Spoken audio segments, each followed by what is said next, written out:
Welcome to Global Grit Conversations, where resilience, leadership, and impact meet across borders. I'm Pamela Campagna, Global Advisor, Professor, and founder of Blue Sage Consulting. Each episode features candid conversations with leaders, builders, and thinkers from around the world who share the moments that tested their resilience and the insights that shaped who they became. This is Global Grit Conversations.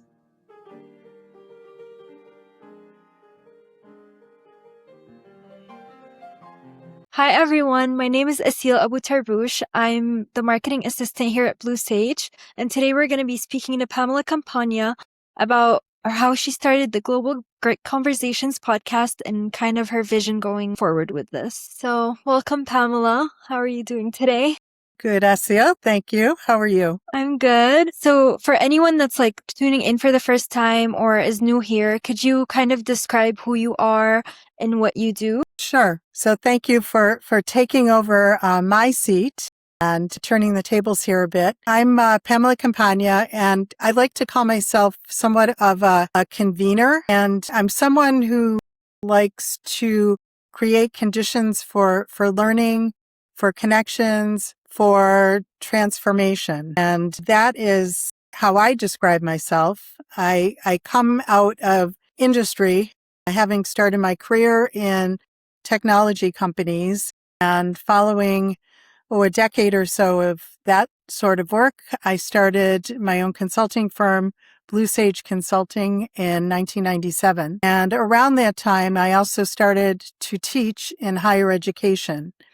And so over the past couple of decades, I've combined the work that I do with organizations, helping them to become more efficient, to build out their workforce and organizations, as well as working with students, graduate students, and executives in the classroom. So in a nutshell, that's a bit about where I come from. You like to keep yourself very busy. So it sounds like you've built a lot of things over the years, including Blue Sage, your teaching career, the podcast, and all of that. So that makes me curious to know, where did all of this start for you? When did you start it? And if you could take us back to the beginning of how you did all of it.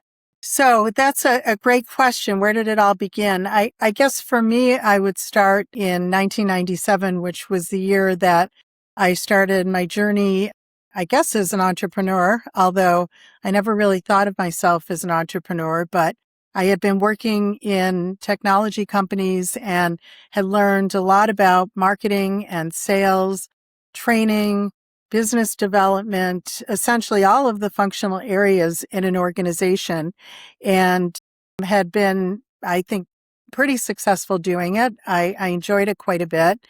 And the industry and the company I was working for really started going through a shift. So in 1997, I thought, let me see if I can try to do this on my own.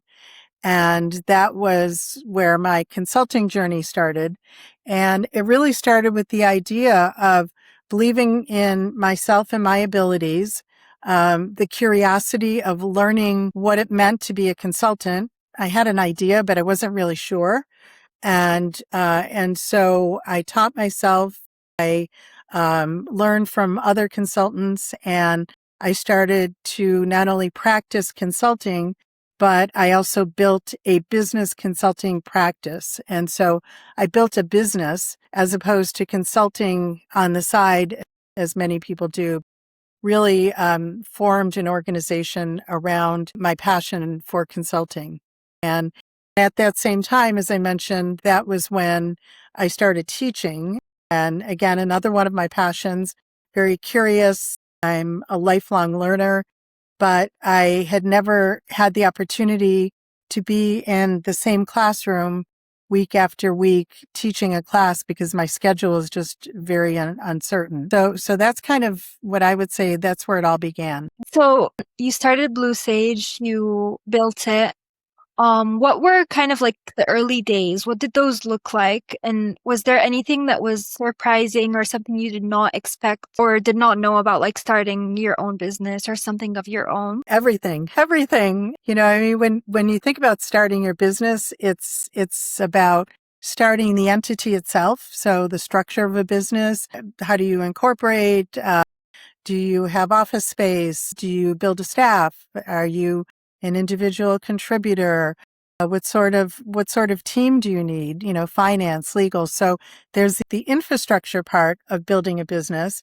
And then more importantly, I think it's about who are your customers and not only what are you offering, but more importantly, what is the market needing at the time? And, oftentimes I see people who have a great idea and they want to build the idea, they want to build the product or the service and then find the market, which is kind of the opposite, right? You need to look at the marketplace and determine what is the need, what resonates with individuals or with organizations. And so that's kind of where I started.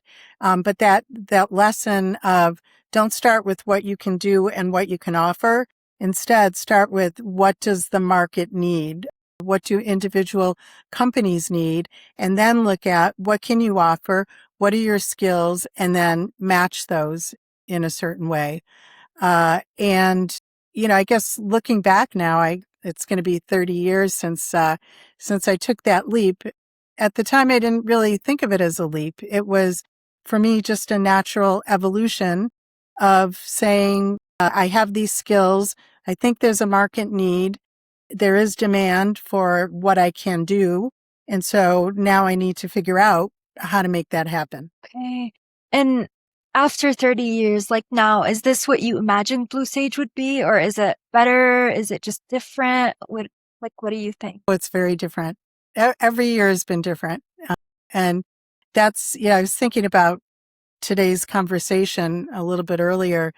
And, I think one of the nice things about following your passion and being in a situation where, I did have the luxury to seek work that really resonated with me or to work with people. Over the years, I've worked with some incredible colleagues time and time again.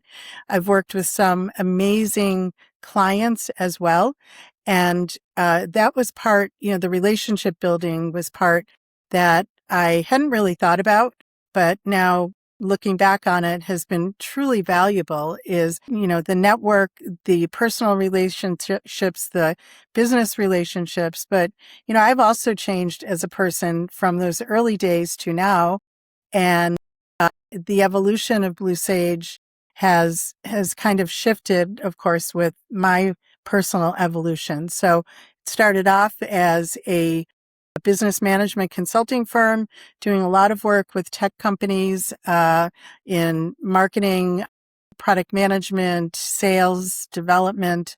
And then over the years, I incorporated the work I was doing in the classroom. And so when I work with organizations, there's typically some element of training or skills development. So I may work with a company around their products and services, and I may work with a company to help them with their processes, how to do things internally, let's say. And I may work with them on developing the skills of their staff and not necessarily technical skills, but it could be leadership skills, managerial skills, conflict resolution skills.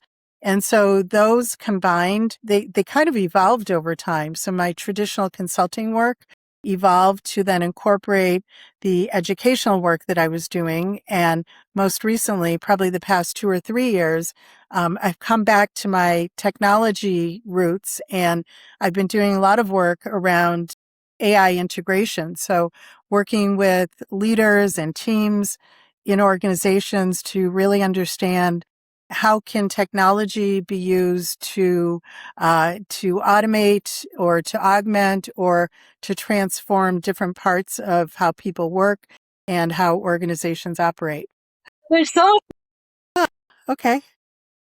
So on top of running Blue Sage and building it out and all of that, you mentioned multiple times that you stepped into the classroom and started teaching, and it's a passion of yours. So how did that like happen? Is it something you were teaching, or is it just like something that found you somehow Uh, and you loved it? yeah, great question. It's actually a funny story. When I was working for a company called Lotus Development, which was a software company, um, there was a woman who was a graduate student at Harvard Business School, and she was writing a business case about Lotus Development. And I became her point of contact. And as she wrote the business case, we got to know each other. And over the years, she kept asking me if I would come and teach at Boston College, where she was at that point a faculty member. And then she became the department chair of the marketing department. And every year she would ask me, come and teach a course. And I would say, I just can't, I can't commit. I can't commit to being in a classroom every single week or for a semester. And then when I started my business, I had a lot of freedom. And so I called her up and I said, guess what? The time is here. So Vicki Crittenden is her name. We still keep in touch. And so that kind of kicked off my foray into higher education. And, you know, at the beginning, I wasn't sure, again, like the consulting, I wasn't sure quite how to do it. You don't go through a training program to learn how to be a professor, or at least in those times you did not. And so I learned from others. I researched like I do now. So if I'm learning something new or in a different situation, I'll research, I'll talk to people, I'll try things. And was the other thing was really experimenting. What would resonate if I was standing in a classroom? I know what it's like to be a student, so I can tell when a student's eyes are glazing over and it's boring. So, you know, over time, I developed my technique and the pedagogy and approach that I take to teaching, which is not necessarily standing in front of a classroom, talking at them. It's not about having unilateral instruction, but it's really about having an experiential, interactive learning environment. And since then, I've taught at Boston College, Boston University, Northeastern, Bryant University. I'm currently at Dartmouth College in the Tuck School in executive education in their program. And I've also taught at Hult International Business School. So some of those, most of those have sought me out. But again, it's through the network. So being out in the field and, you know, going to conferences or just having a network and being approached by people to teach a course, or I've done a lot of work in guest speaking.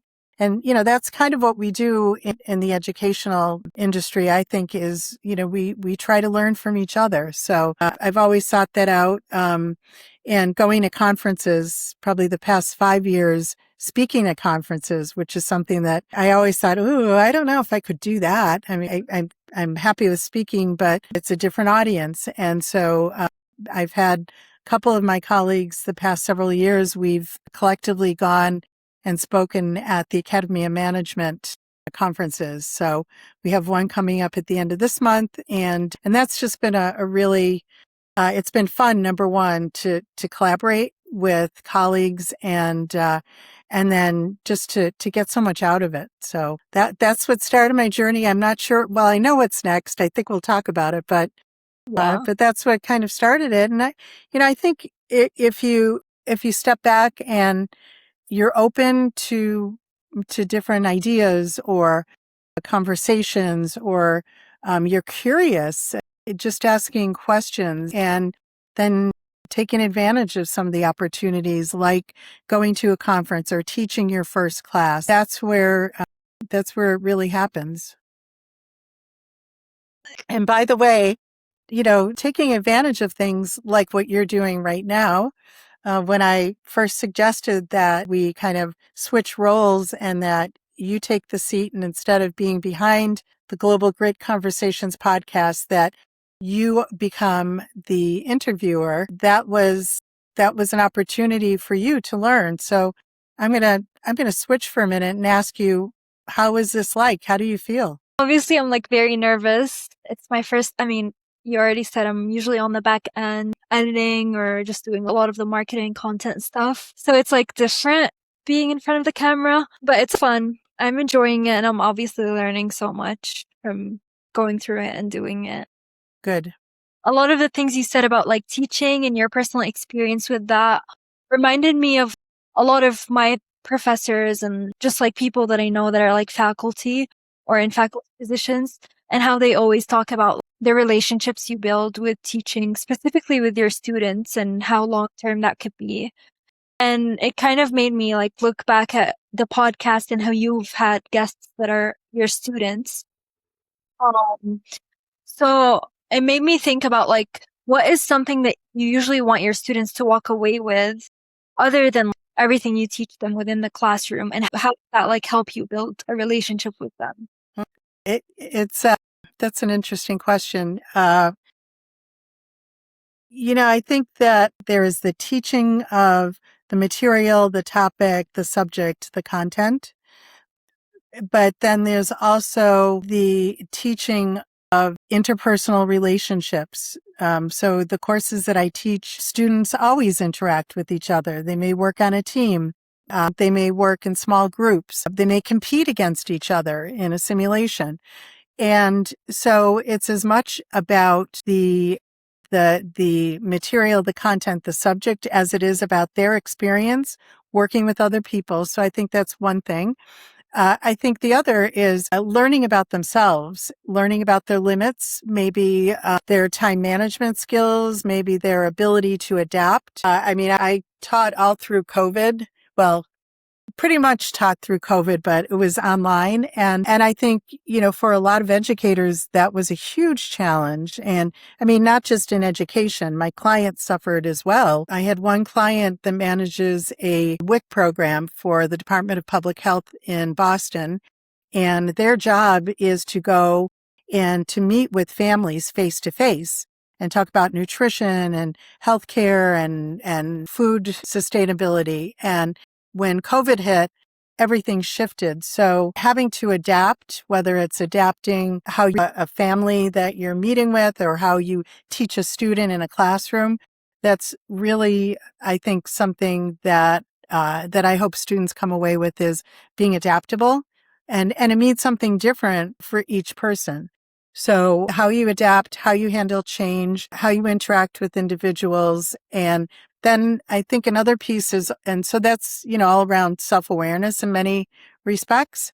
And then I think maybe the third piece would be looking forward and having an idea generally of where you want to go. And again, very different for every individual. I have some clients and some students and colleagues who are just very clear. I taught a class this morning, and 3 of the people in the class were very clear. They said, yes, I want to be in this role, in this role, and this role within the next 5 years.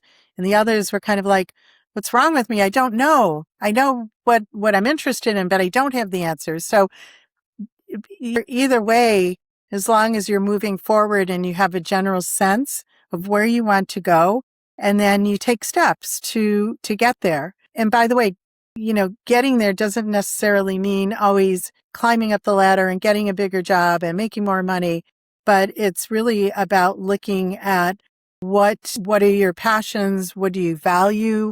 For many people, as they move throughout their careers, their value system changes. So asking yourself, what is your value system? How has it shifted? And then how has my direction maybe incorporated that or not? I can't help but notice how similar your consulting work is to like the work you do in the classroom, and just from the way you talk about it. You've said my students and my clients. So it sounds like it's very similar in a way. So those are 2 of the things you've built that are like kind of intertwined in a way, I would say, or just like similar.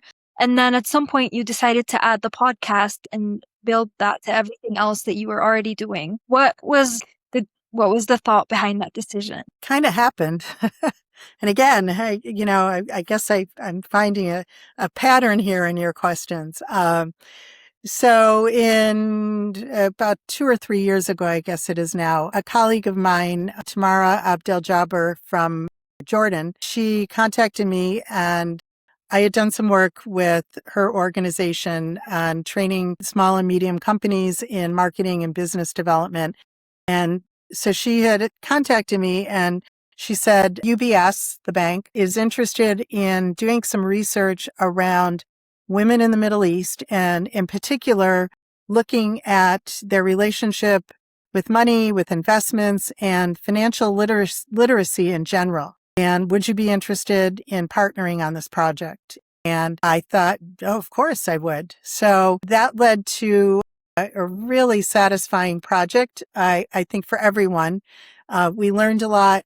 We got out into the marketplace. We interviewed women in Saudi Arabia, in UAE, in Jordan, in the US, and really tried to understand and answer that research question. And it was really tied around financial literacy, relationship with money, investment. And again, UBS has an entire organization around women's wealth and investing. And so that was really their focal point. And so after that project finished and I was writing the report was published. It was very successful. And I had this nagging feeling of that there were questions that were under some of the questions that I asked that I just didn't get to. So, for example, we talked about women in investing, and we would interview people and they would talk about their family. They would talk about the values of the family. They would maybe talk about how their perspective has shifted in investing, but we didn't really get under, and I keep calling it the getting under the real questions. And it seemed like there were conversations that could be had that we just didn't have because that wasn't the scope of what I was doing. And so I thought, I'd really like to go back and talk to some of these women and ask different questions, and ask questions about what do you attribute your resilience, your persistence, what motivates you when you think about self-efficacy. What drives an individual? What have been some of your challenges? How have you handled them? And really understanding the individual's story as much as the financial literacy, the investing, and et cetera. And so I happened to be going to the Middle East for a meeting with a client of mine. So I thought, well, I'm going to start a podcast. Why don't I start a podcast? I don't know. I've been on podcasts. I've been a guest. I didn't really have a plan to start one, but I thought if I'm going to go and talk to people and interview them, what would be the vehicle? What would be the way that I would get that information out into the world? And, so I thought I could write a research report. And then I thought, that's boring. I've already done that. It wasn't boring, but, maybe something that brings it to life. And that's where I thought a podcast. And so then I thought, well, I could sit in my hotel room or rent a space and interview people, or maybe I'll hire a studio, and then I can hire the studio, and then they could also teach me how to run a podcast. And so I'm listening to myself tell the story now. It sounds kind of funny, but so what's Sorry, a, but it's like kind of crazy. I've been like helping you build the podcast for like a uh, little under a year, but I uh, did not know about like where you it came thought you, from. you thought I had a plan, right? Yeah, I thought you had it all like ready and planned. No, no, no, no, no. We moved it as we went because I, I wasn't quite sure where it was going to go, but it seemed like a good investment for me to rent a studio. I invited 4 women to be guests on the podcast, and it really helped me to kind of start to frame what I wanted it to be. And so we recorded the 4 podcasts. And then when I came back, that was last October 2025, then came back and thought, okay, there's so many other stories. And by the way, the 4 people I talked to were not even people that I had originally interviewed. So those people are still on my list. But I just started looking around for for people that had interesting stories to tell, and just started kind of developing the idea of Global Grit Conversations, which is a podcast about resilience. It's a podcast about culture and working across cultures. It's about making difficult decisions. It's about those critical moments in our lives that we kind of take for granted and just keep going. But if we really stop and think about them and talk about them, we can learn from them. And so that's what started the podcast. I did not expect that answer. I just thought you loved being on podcasts as a guest, and you were like, I don't know, maybe I should try this, and then it worked out.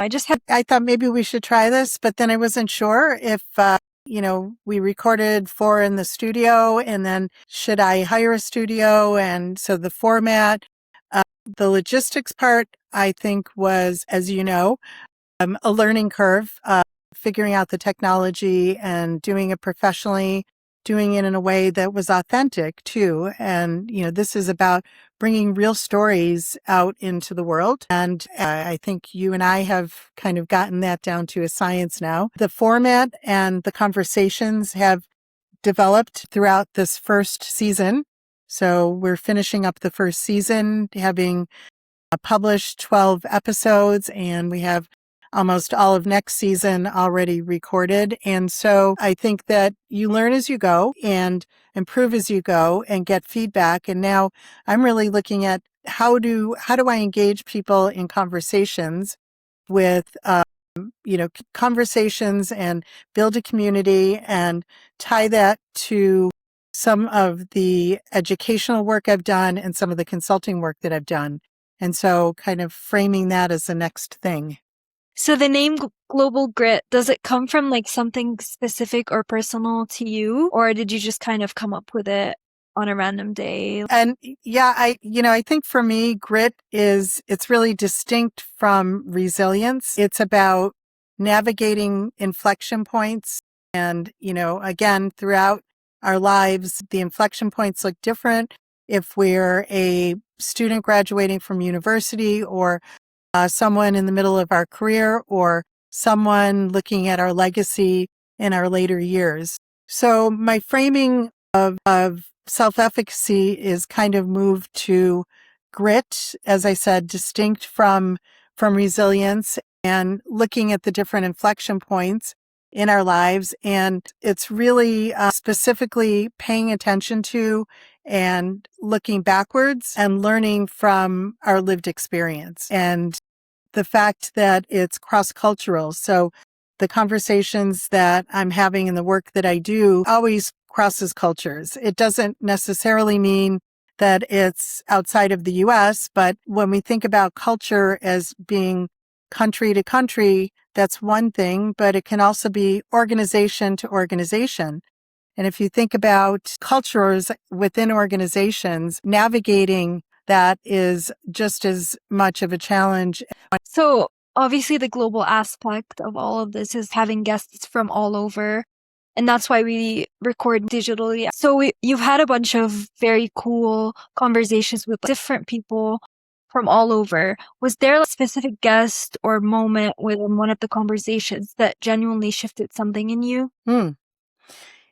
I think there's something in every conversation that we have. And just by way of background, you know this, but when preparing for the podcast, I'll usually put together some questions for the guests and share them with them so they have an idea of the line of conversation. I don't read the questions, so it's not a question and answer, but it's really a thought starter. And typically, I'll go totally off down a different path depending on where the conversation takes us. And I guess so I think for every episode that we've recorded, there has been a kind of a memorable moment or several memorable moments, and usually the ones where the guest is talking about something and being very vulnerable and very open. My colleague Tom Sullivan, when he talks about his daughter at the age of 8 almost dying by drowning in a pool, that is a very powerful story that resonates with a lot of people. And so that is memorable, and not only for the story, but for what that meant and the impact it had on himself. And now I see he tells the story and it's having impact on other people. So Tom Sullivan's story, my former student Lolita, where we both had an emotional moment during the podcast where she described the a class that she took, an online class in the MBA program on moral and authentic leadership. And she described the impact that the class had on her and the course overall. And, to hear someone that I know talk about something that I was involved in that had such an impact on her life and has set her next steps in her future on a certain road, that personally to me was powerful. So, but I think every guest has been really in a different way. I've come away thinking, wow, that's something that other people need to hear. And that's why I'm doing the podcast. And we can learn from this. We can learn from other people's stories. You're right. You mentioned Thomas's story with his daughter and Lolita and all the others. From my point of view, listening to all these people and obviously editing their episodes and had to listen to them multiple times, I feel like there's a lot I didn't know and a lot, I don't know, it's kind of getting advice from someone, but not really. But listening to people's story, it's inspiring and I love it. I don't It's getting advice from someone through their stories, Yeah. through their lived experience, by hearing what, their situation and maybe connecting it to something that you're going through or maybe you'll never go through and never experience, but you say, wow, that's something different than what I've experienced so far. Wow. And that's, I think, hearing from other people, it's one thing to get advice and input, or if you're working in a company and you're getting direction from someone who's pushing you or leading you, those are all different ways of getting information and processing it. But when you hear a story and the impact of the story on the person telling it and the person hearing it can be so much different. No, I agree. And I feel like it could affect people. I'm a student, and then there's like you with your own business and a consulting firm and all of that. We're in different stages of our lives. So different things from within like each podcast and different themes that they touch on could help us or inspire us or teach us in different ways, which I love. And from listening to you talking about all of those things you've built, everything you've done, it like seems like there's like a common theme or like three common things that you kind of like let drive you or you focus on. I think impact is one of them and like building stuff and then staying curious. So what is it that like keeps you driven to do all of this and like creating more, adding more to your firm and just making everything better consistently? I think it's, I couldn't imagine just sitting back and reading a book. I mean, I love reading. I'm a voracious reader, don't get me wrong, but there's just so much to do and to learn and to see and to be and to people to meet. And I'm starting to also realize that we all have experience and knowledge and information. And I think this is where my love of teaching comes from. We can share that with other people, and that's a gift. And so I guess that's what inspires me. And it's funny when you asked at the beginning about Blue Sage, is the company and the business what I thought it would be? And if you had asked me when I started, if I thought this is what I would be doing now, I would say probably not. I would not have been able to see it. So, I would not have been able to anticipate when I started that I would be developing a podcast, starting to build another line of business around community and education and the Global Grit platform, that I would be traveling around the world, working with clients, that I would still be teaching in the classroom. I would not have been able to see that. And especially, and not only because the benefit of hindsight, right? But if I hadn't been open and on the, maybe on the lookout or open-minded to trying different things, then I never would have been able to see that and been gotten to where I am right now. It's so inspiring hearing you say all of this and just like everything you've done, everything you've worked on, and the origin of all of this, which I did not know. It's just very interesting to me hearing all of it. But I'm also curious about the next chapter for you. What does that look like? Are you working towards anything else right now? Or can you just walk us through? Aha. I have a couple of ideas. So I mentioned earlier, looking at global grid conversations, and we have the conversations that are out there in the world, and we have podcasts.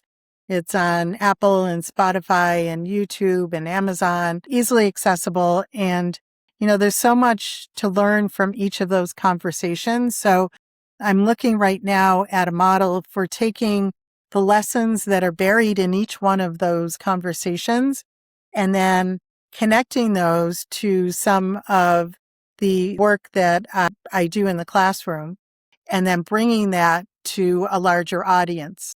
And so, I mentioned before, I call it the 4 C's. It's about curating information. So bringing information together and making it available to individuals. I see a lot of that with my AI integration services and my consulting work. It's about, curating information and then doing the second C, which is consulting. So in traditional consulting, working in an organization to say, assess the situation, understand the problem, try to determine alternative solutions, and then work to implement those. So that's the second C, which is the consulting. The third and fourth ones are around community and connections. And that's where, people coming together and having conversations in a group, in a small group. So it's not a format of being on a Zoom call with 500 people and listening to a lecture, but I envision working with small groups of people, either in person or online, talking about some of their challenges in their work life, some of the issues that they may be struggling with, and hearing and working together in small groups of individuals, and then continuing to do my consulting work as part of that as well. Well, thank you, Pamela. Obviously, this was so fun for me just talking to you and having a conversation about you and not just about work. And yeah, thank you for letting me host today. Well, thank you for being courageous and jumping in and agreeing to do it. And this is how we move forward. So good job, Basile. We hope today's conversation offered insights that you can use in your own journey. Subscribe for future episodes with global leaders, entrepreneurs, practitioners, emerging voices, and unexpected guests. Until next time, keep leading with purpose and turning grit into growth.